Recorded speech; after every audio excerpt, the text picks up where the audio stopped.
Vi har tidligere arbejdet med tilstandsformer, og vi har set, at der var 3, ja måske 4 tilstandsformer. En, hvor man har fast form, for eksempel sådan en, som vi har isterningerne hernede i, og i den faste form, der lå molekylerne i et fast gitter i forhold til hinanden. Det var for eksempel på den måde, der de kunne ligge. Altså molekylerne ligger simpelthen fast. Det kan godt være, de svinger frem og tilbage, men de ligger alligevel, de bytter ikke plads. Det var tilstandsform nummer 1, den der den fast tilstandsform. Så har vi det flydende. I den flydende tilstandsform, der kan molekylerne godt bytte plads, men de bliver alligevel samlet. Det vil sige, at 2 molekyler kan flytte sig i forhold til hinanden, men de kan ikke sådan bare forsvinde helt væk fra hinanden. Og så var den tredje tilstandsform, gastilstandsformen, der kan de simpelthen fuldstændig stikke af fra hinanden. Det er det, vi har her. Der er simpelthen nogen, der stikker helt af fra hinanden. Det var de 3 tilstandsformer, vi havde, og så havde vi en fjerde, som var sådan lidt speciel en, der hed plasma, hvor selve molekylerne gik i stykker i atomer, der så igen gik i stykker i atomkerner og elektroner, og så fik man en suppe af alt sådan noget. Hvis vi lige kort ser på et fyrfadslys, der er ild i, at det har brændt noget tid, så kan vi faktisk se, at her er alle 4 tilstandsformer til stede. Det er brændt lidt, så der er noget flydende stearin, eller hvad det nu er, det er ikke stearin, men noget flydende hernede i, det er altså i den flydende tilstandsform. Lige under det, jamen der er jo noget fast hvidt noget. Det er simpelthen det, der ikke er smeltet endnu. Det er den faste tilstandsform, så det er jo de 2 af dem. Derudover, så forestiller jeg mig, at der er noget af det, der kan være en lille smule stearindampe herover. Her i det her, dem kan vi ikke se vel, men lige ovenover der er sikkert nogle stearindampe, som eller et eller andet sted, hvor vi altså har gastilstandsformen. Og i toppen af vægen her, der er så varmt, at molekylerne og atomerne går fra hinanden, og vi får en plasmatilstandsform, altså hvor kerner, der er frie elektroner og frie kerner, der drøner rundt mellem hinanden her. Så det var de 4 tilstandsformer. Når vi skal varme noget op, ja, så kræver det noget energi. Hvis vi for eksempel forestiller os, at vi havde noget vand, der skulle varmes op,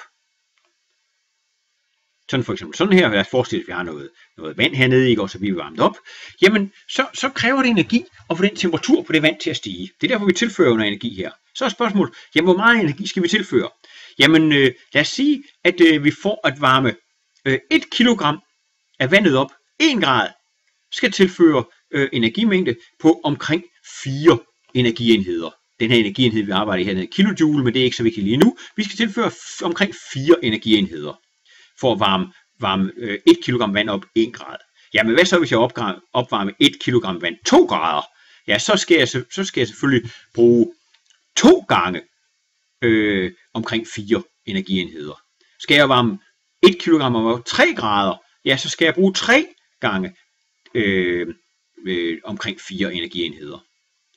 Så det prøver jeg at formulere her, nemlig at hvis vi skal varme 1 kg vand op, for eksempel 1 grad fra 25 til 26 grader for eksempel, ja, skal vi bruge omkring 4 energienheder.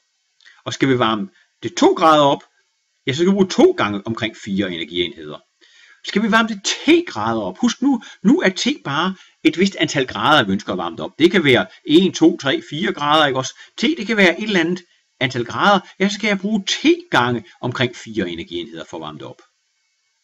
Derudover, så kan jeg sige, at hvis jeg skal nu ved jeg, hvor meget energi det kræver for at varme 1 kg vand op 10 grader. Det var nemlig så meget, som der står her.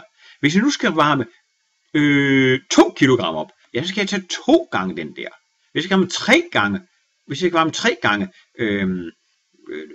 3 kg vand op 10 grader, så skal jeg bruge 3 gange den der.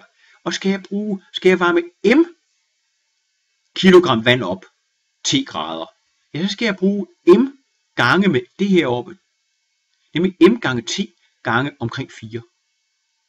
Det her omkring 4-tal, det er noget, der afhænger af, at vi lige har at gøre med vand. Havde det været et andet stof, så er der stået en anden tal her. Det er det tal hernede, som vi kalder varmefylden, eller den specifikke varmekapacitet. Så her står en formel, der siger, at skal vi varme et eller andet stof op, ja, så kræver det, skal vi finde ud af, hvor meget der er, hvor mange kilogram af stoffet der er, hvor mange grader skal jeg varme det op, og så finde det her tal, enten ved at slå det op, eller et andet sted, for det givende stof, som vi vil varme op. Så det er en meget vigtig formel her.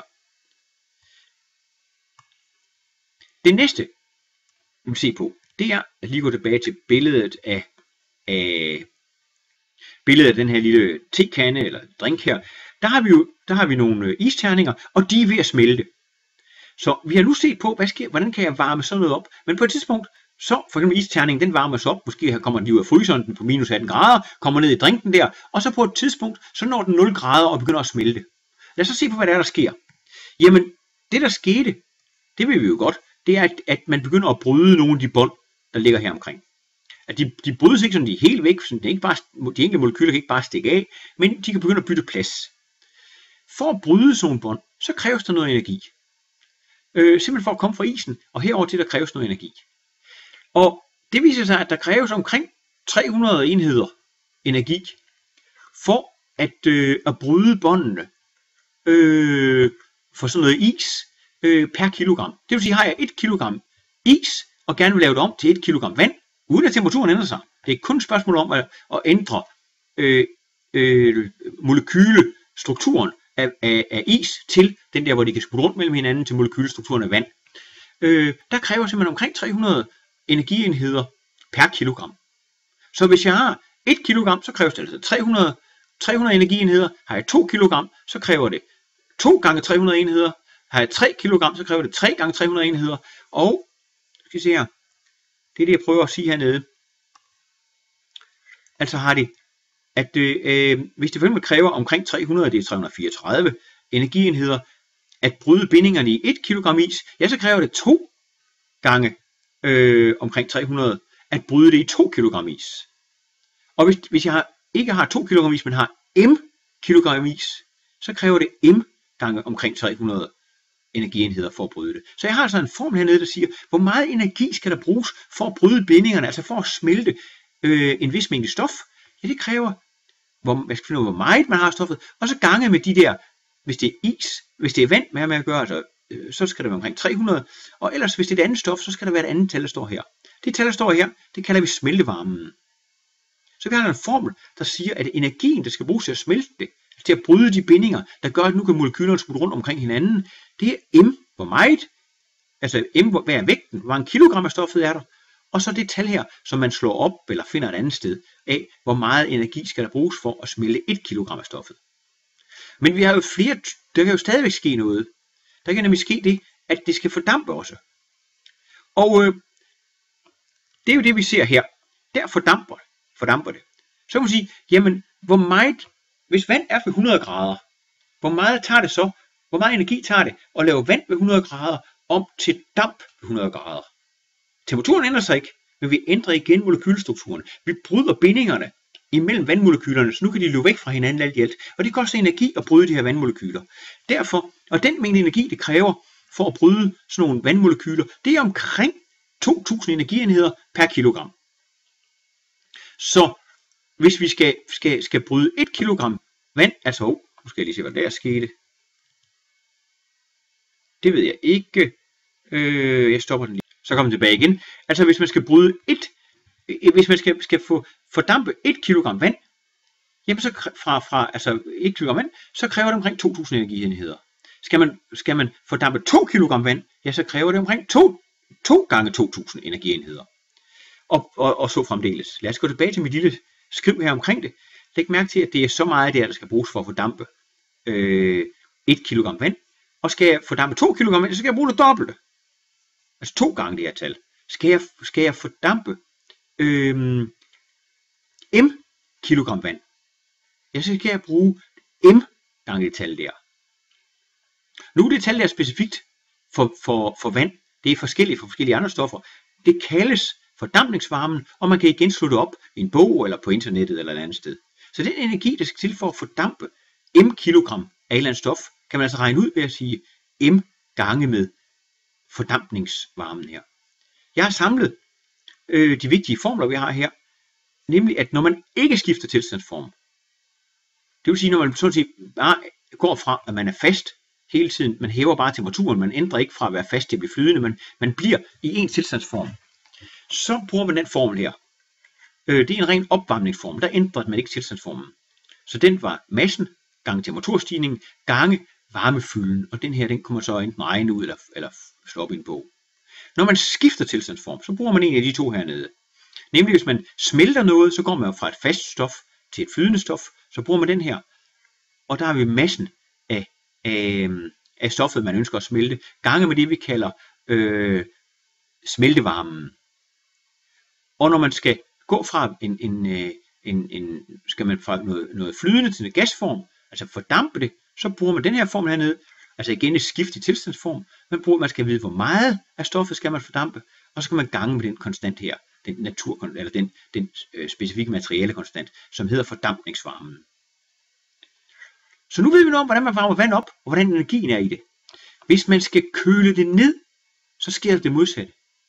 At når et stof fortætter, det er det modsatte af fordampe, så frigives der en energimængde, som er lige så stor som den, jeg skulle bruge for at fordampe det. Det er jo heller ikke så mærkeligt, at når jeg skulle bruge en vis mængde energi for at fordampe noget, jamen så kommer den energimængde ud af stoffet, hvis det så at sige går den modsatte vej, altså nemlig bliver til bliver flydende igen.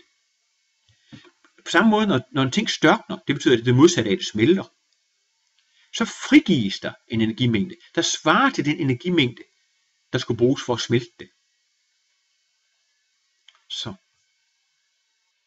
De tre formler her er vigtige, og vi vil lige prøve at se på et eksempel på dem. Lad os sige, at vi ønsker at varme 2 kg vand op 3 grader. Vi skal have det 3 grader varmet op. 3 grader Celsius. Det er så meget, vi vil varme det op. Og så, det ændrer ikke tilstandsform, det bliver ved med at være vand hele vejen igennem. Så den energi, der skal bruges til det, det er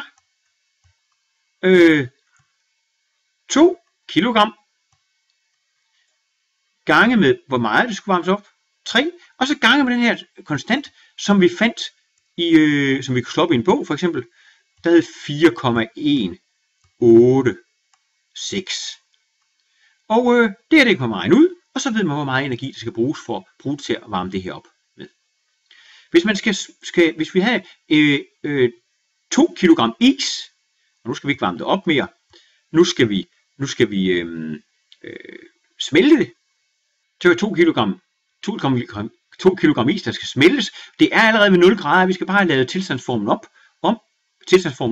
Så skal vi bruge den energi, skal vi tilføre, bare for at smelte det, skal vi tilføre en energi, der hedder 2 kg gange med den her konstant, som hed smeltevarmen, der var omkring 334 energienheder, kilojoule hedder de.